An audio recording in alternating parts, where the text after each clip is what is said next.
Peggy 18.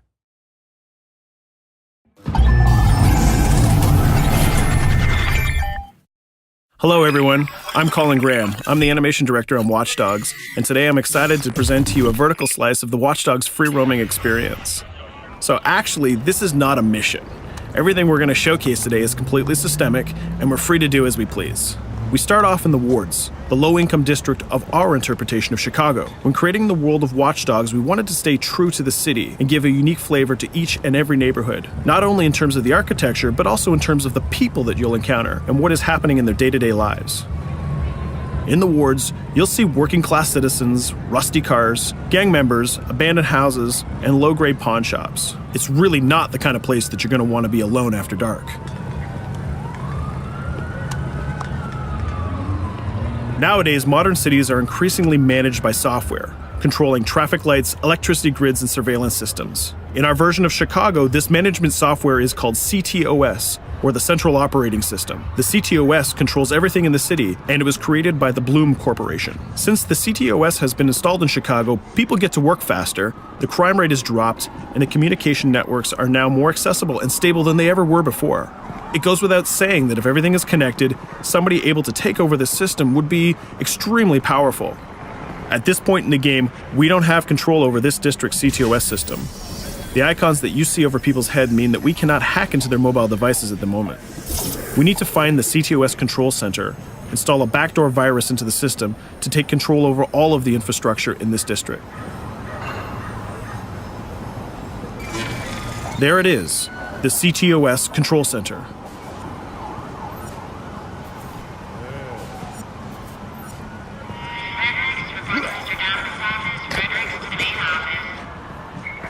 Watch it. You're walking someplace you got no business. It's heavily guarded. Let's see if we can find the server access codes from a distance. With cameras, we can explore restricted areas without being spotted, tag different guards, and access details on their lives. What the hell is she doing with that weasel motherfucker? It seems that Bloom employees all have a sort of shady past. There it is, the access code to the server room.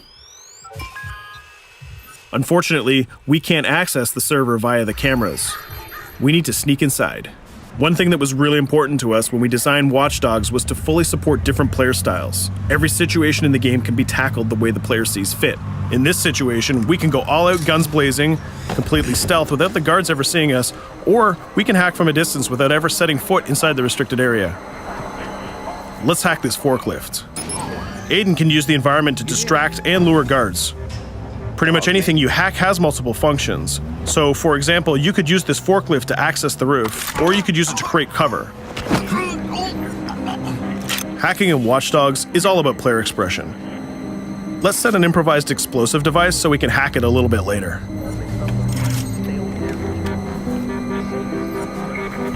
You'll also notice Aiden's low-profile stance. This indicates when the guards are unaware of our presence. We'll try to reach the upper level of the building to see if we can gain a vantage point over our opponents. Everything in the environment can be hacked, so we're going to make some dynamic cover. That's how you spend a day off. Some quality meat. We'll use this forklift to lure the guard towards our IED that we set earlier. Let's see how this plan unfolds. You're working them on.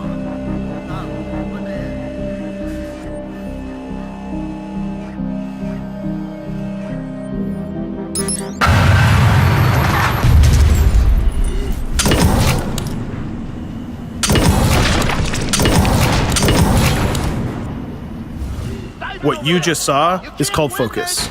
It represents Aiden's analysis capabilities and his quick reflexes. This gives the player more time to combine core game mechanics together, such as shooting, hacking, and driving, in order to handle more complicated situations.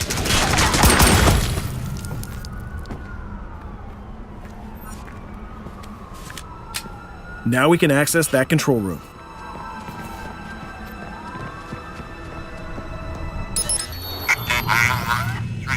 Drop 2, 5.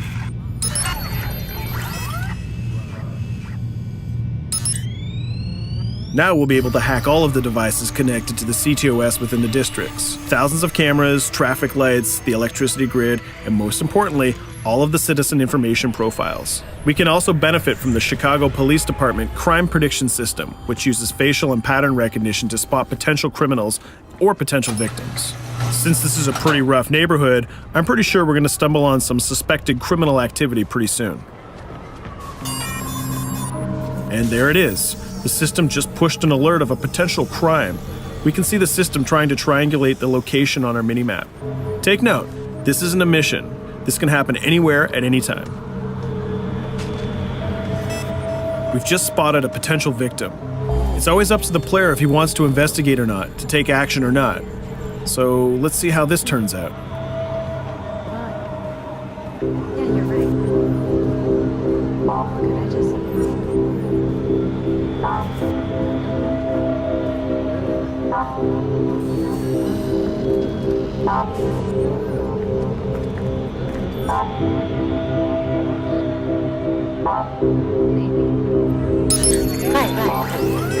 You think you're leaving me? Huh?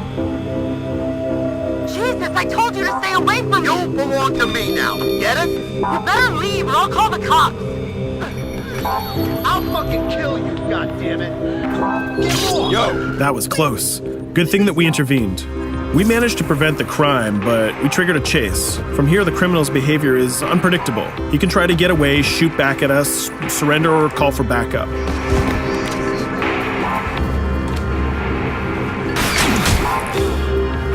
It seems like he decided to get away by car. Let's chase him down. In Watchdogs, we have a wide variety of vehicles. Each one of them has their own unique properties and handling. Let's see how we can use the CTOS to our advantage to neutralize this criminal and leave the cops to deal with him later.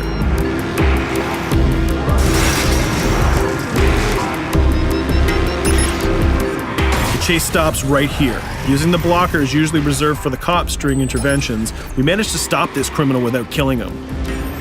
This gives us a reputation bonus. This system is at the core of the Watchdogs experience. Depending on how we handle different situations in the game, the media and the citizens will have a different perception of our hero, whether he is a true vigilante or a reckless criminal. This will have repercussions throughout the game. Now, let's head for the Loop, the historical district of Chicago, where you're going to find the most iconic buildings in the city.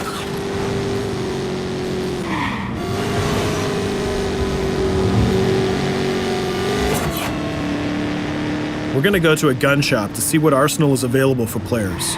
The economy is a big part of Watchdogs. Players will be able to grow their arsenal with weapons and craft their tools in order to increase their power and their hacking abilities.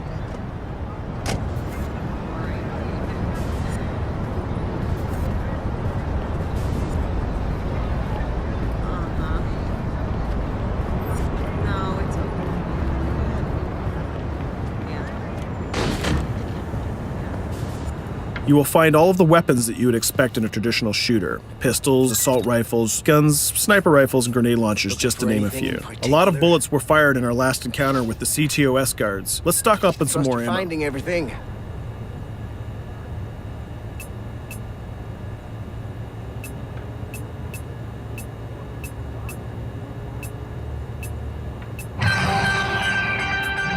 As we mentioned earlier, the media keep track of your actions, and the citizens are going to react according to the perception that they have of you. Here, the media is reporting a crime in which you are the #1 suspect. The gun shop owner recognized you and decided to trigger a silent alarm to notify the police. Copy that. Possible wanted suspect presumed armed and dangerous. Police are now trying to locate the source of the threat using the surveillance system in the city, represented by the yellow circles on the minimap. Come in, PH3.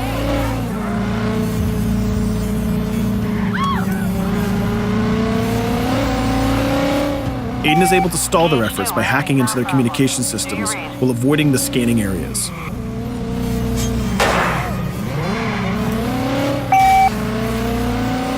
PH units, do you copy? Repeat, squad to all PH units. Once they've lost our trail, we can go back to our activities.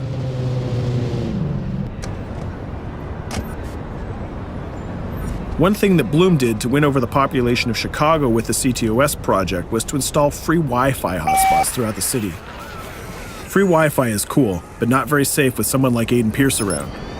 Hacking into this box is going to give us access to every device that's connected to it. So let's see where that brings us.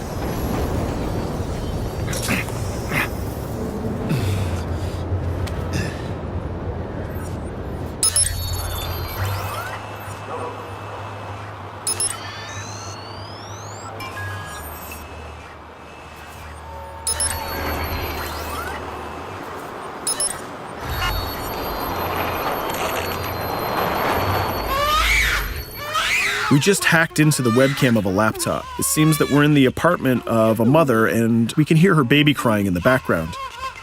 Her bank information is in her mobile phone sitting right there on the table in front of us. It's totally up to the player whether we decide to steal it or not. Of course, this won't affect our reputation because nobody can witness this action. Just like in real life, nothing is totally black or white, but rather many shades of gray. This is exactly the situation where we want the player to question his own morality. Let's go withdraw that money. If you think that you're alone, think again. Aiden is not the only hacker in town. Someone's trying to install a backdoor virus on Aiden's phone in order to steal a portion of the information that he's gathered through the game so far. First, we're gonna have to reach the area where the signal is coming from.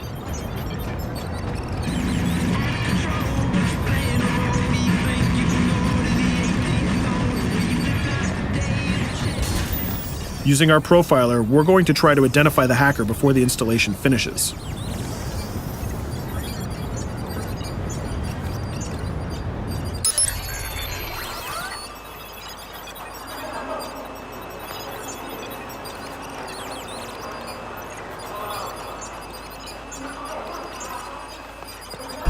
There he is. In Watchdogs, things aren't always what they seem to be. This is actually another player that seamlessly came into our single-player experience. Let's not let him get away with this. We're going to teach this guy a lesson.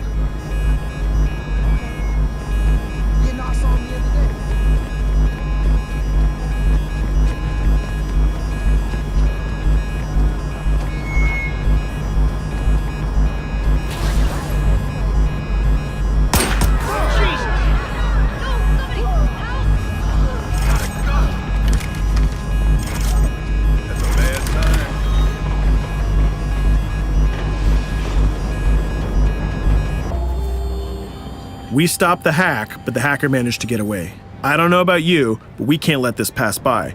We need to retaliate. Using the grid, let's see if we can find that second player. There he is. Let's enter his game seamlessly.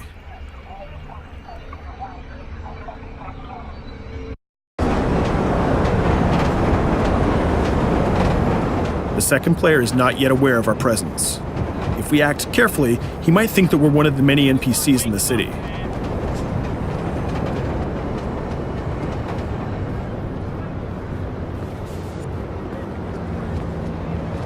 What was that?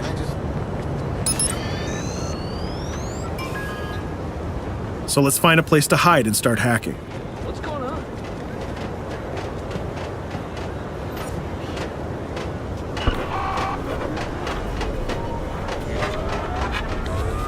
The second player has just been alerted that a breach has occurred on his phone. He's trying to find us using his profiler.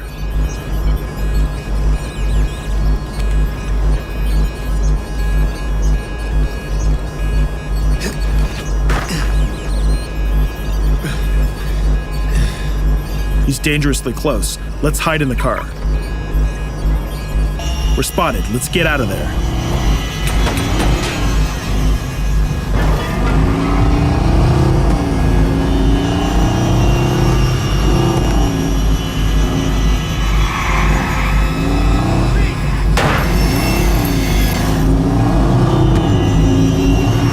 Let's set up an ambush right here. By dragging the other player back here into the alley, we make sure that no civilians get hurt during the firefight.